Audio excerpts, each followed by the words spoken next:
Hello students, welcome to arc reflections IAS. నా పేరు సునంద. ఇవాళ మనం మాట్లాడుకోబోయే టాపిక్ పాలిటీకి సంబంధించి. సో ఏమైంది అంటే, మన లోక్సభ స్పీకర్ అయినటువంటి ఓం బిర్లా గారి మీద అపోజిషన్ అవిశ్వాస తీర్మానాన్ని ప్రవేశపెట్టడం జరిగింది. మరి అసలు ఏమైంది? ఎందుకు ఈ అవిశ్వాస తీర్మానాన్ని ప్రపోజ్ చేయాల్సి వచ్చింది? అలాగే దీని యొక్క పర్పస్ ఏంటి? మన భారత రాజ్యాంగంలో ఏ ఆర్టికల్స్ ఇలా స్పీకర్ రిమూవల్ గురించి తెలుపుతాయి? మరి ఈ స్పీకర్ రిమూవల్ ప్రాసెస్‌లో స్పీకర్ యొక్క రోల్ ఏంటి? ఇవన్నీ కూడా ఇవాళ మనం తెలుసుకుందాం. సో ఫస్ట్ ఆఫ్ ఆల్ చూస్తే, మన భారత రాజ్యాంగంలోని ఆర్టికల్ 94వ అధికరణ అన్నటువంటిది ఈ యొక్క స్పీకర్ మరియు డిప్యూటీ స్పీకర్స్ వీళ్ళిద్దరికీ సంబంధించినటువంటి ఆఫీస్ వెకేషన్ గురించి తెలియజేస్తుంది. అందులోనూ ఆర్టికల్ 94 క్లాజ్ సి అన్నటువంటిది స్పీకర్ యొక్క రిమూవల్ గురించి తెలుపుతుందన్నమాట. సో ఎలా రిమూవ్ చేస్తారు? Majority of all the then members. అంటే ఏంటి ఇక్కడ? ఎఫెక్టివ్ మెజారిటీ గురించి చెప్తూ ఉన్నారనమాట. అంటే జనరల్‌గా ఏంటి, మనకి మెజారిటీ అంటే హాఫ్ ప్లస్ 1. బట్ ఇక్కడ ఎఫెక్టివ్ మెజారిటీ అంటున్నాం. సో ఎఫెక్టివ్ మెజారిటీ అంటే ఏంటి? జనరల్‌గా చూడండి, ఎవరైతే మొత్తం టోటల్ మెంబర్స్ ఉంటారో, ఆ total members minus vacant seats ఏవైతే ఉంటాయో, ఆ వేకెన్సీ వాటిని రిమూవ్ చేయగా బై 2 అంటే హాఫ్ చేసిన తర్వాత ప్లస్ 1, దీనిని మనం ఎఫెక్టివ్ మెజారిటీ అనేసి పిలుస్తూ ఉంటాం అనమాట. సో అలా ఎఫెక్టివ్ మెజారిటీతో స్పీకర్ని రిమూవ్ చేయవచ్చు.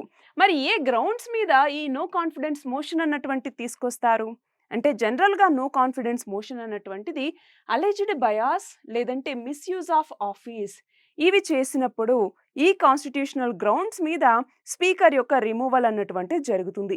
అయితే ప్రస్తుతం ఈ కేసులో స్పీకర్ ఓం బిర్లా మీద ఎందుకని అవిశ్వాస తీర్మానాన్ని ప్రవేశపెట్టబోతున్నారు అంటే, చూడండి, ఒకటి పార్టిజన్షిప్, అలాగే ప్రొసీజరల్ బయాస్ అన్నటువంటిది, అలాగే డెనీల్ ఆఫ్ స్పీకింగ్ రైట్స్ అంటే మాట్లాడే అధికారం అన్నటువంటిది ఇవ్వకపోవటం, అలాగే ఎంపీసీ యొక్క సస్పెన్షన్. సో ఇవన్నీ చేస్తూ ఉన్నారు. ఇక్కడ పార్టిజన్షిప్ అన్నటువంటిది వస్తూ ఉంది.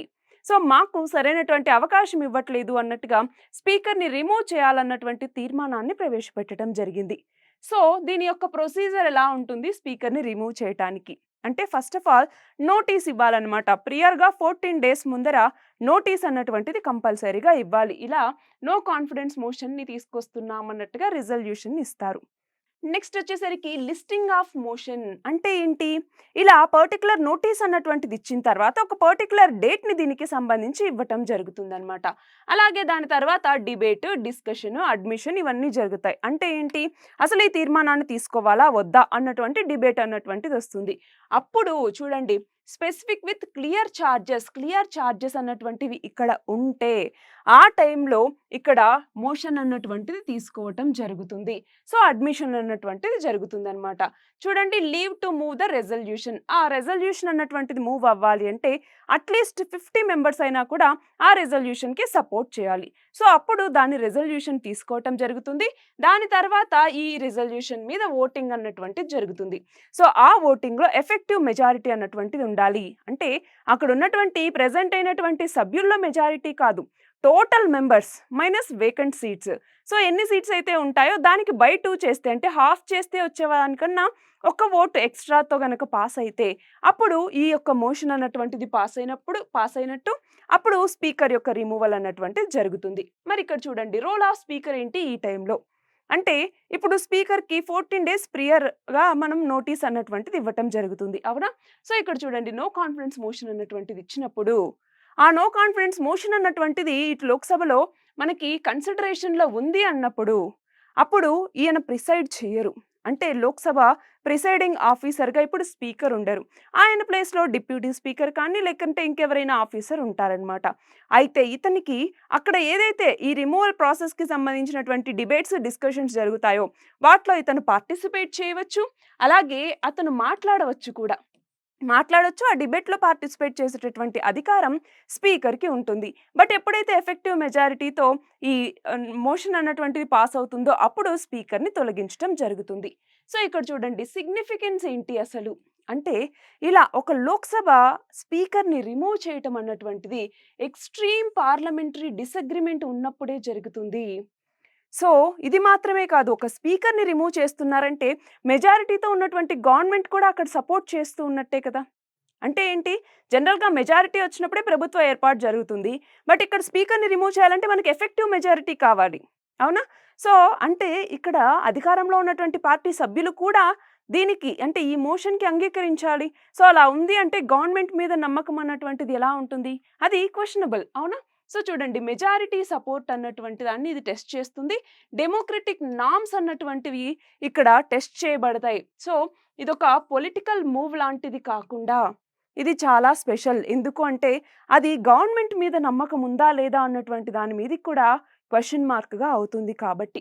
మరిక్కడ పాస్ట్ ఇన్స్టెన్సెస్ చూడండి. 1954లో జీవి మావలంకర్ కావచ్చు, 1966లో సర్దార్ హకుమ్ సింగ్ కావచ్చు, అలాగే 1987లో బలరాం జాకర్ కావచ్చు. సో, వీళ్ళందరి మీద కూడా ఇలాగే నో కాన్ఫిడెన్స్ మోషన్ అన్నటువంటిది రెజల్యూషన్ తీసుకొచ్చారు.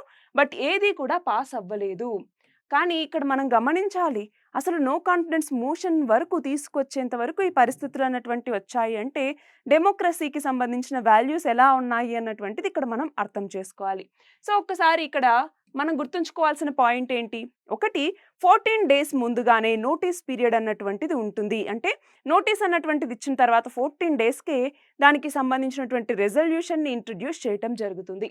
అలాగే మెజారిటీ కావాలి. ఎంత మెజారిటీ? Effective majority. అంటే టోటల్ మెంబర్స్‌లో నుంచి వేకెంట్ సీట్స్‌ని తీసేయగా, మిగతా వాళ్ళని హాఫ్ చేయగా వచ్చేటటువంటి మెజారిటీ. దానికన్నా ఒక ఓట్ ఎక్కువుండాలి. అలాగే ఈ రిమూవల్ అన్నటువంటిది ఎంపీ స్టేటస్‌ని ఎఫెక్ట్ చేస్తుందా? అంటే గమనించాలి. స్పీకర్ రిమూవల్ అన్నటువంటిది ఇక్కడ చేస్తున్నారు. అంతే తప్ప మనకి రాజ్యాంగబద్ధంగా ఎన్నికైనటువంటి ఒక పదవి అయినటువంటి మెంబర్ ఆఫ్ పార్లమెంట్ యొక్క ఎన్నిక అన్నటువంటిది రద్దు కాదు.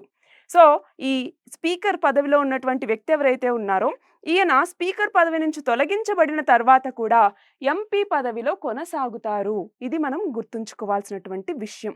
ఇది ఇవాల్టి article. All the very best and thank you very much.